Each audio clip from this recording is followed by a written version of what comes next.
I'm Nathan Olivarez-Giles, technology reporter with Los Angeles Times, and this week we're taking a look at Tabletop, a new app for the iPad from San Francisco-based Retronyms, which is basically a suite of music production software that recreates a lot of drum machines and keyboards and synthesizers that you'd find in the real world in the iPad. And we're here with Paul Salva, who you might know as Salva, a electronic music producer that brings in a lot of influences from hip hop and dance music, and he helped what influenced the app? Yeah, correct. I helped with a little bit of the early testing, and my main contribution is going to be sounds, drum machine patches, synth patches, and just overall, musical content, and of course, all my demo songs that were included in the first release of the app as well. All right, so as a producer and a performer, what are some of your favorite things about this app?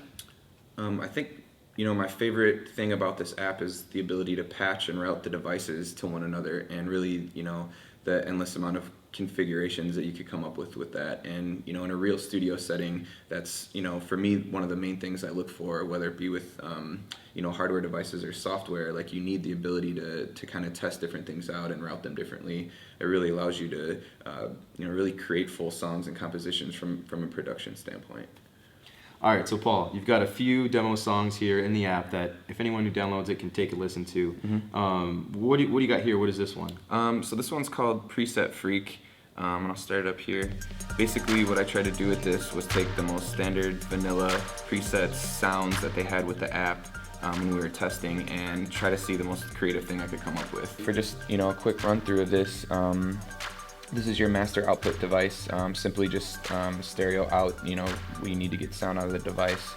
And you can see this 8-channel mixer here, as well as these 4-channel mixers here, which have a little bit more functionality to them. Each kind of serves their own purpose within the app.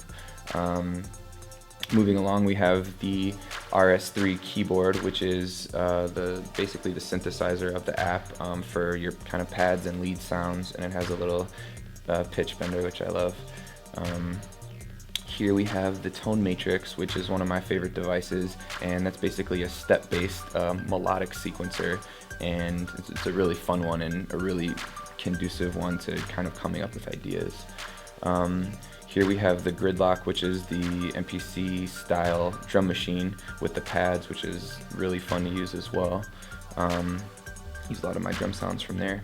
And here we have all the effects, our bandpass filter, our delay, our chorus and flanger, and down here we have our reverb effect, and they're all awesome, and I got them all working in this song here. And last but not least, the Triggerator, which is sort of the rock of the whole thing if you want to build more than just a loop. This is basically the main sequencer for Tabletop. So that was a quick look at Tabletop. Now, I want to ask you before we wrap this up, Paul, how do you see musicians and producers using this in just making music or actually even performing?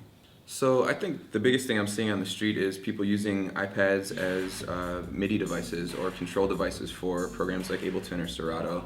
I know Anastasia from my label has been using one religiously for a while now, and Daddy Kev and Gaslight Killer and the Low End guys have been using these as well for their DJ sets, and it's really fun to watch actually. And back in the studio, I think with Tabletop and with what Korg's doing and some of these other manufacturers and many to follow suit, I'm sure we're going to see a lot of applications that are going to be more conducive to the production environment as well.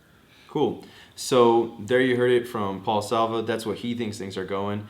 Obviously, as these get more and more powerful, more and more musicians are going to start using them and finding new ways to do creative things.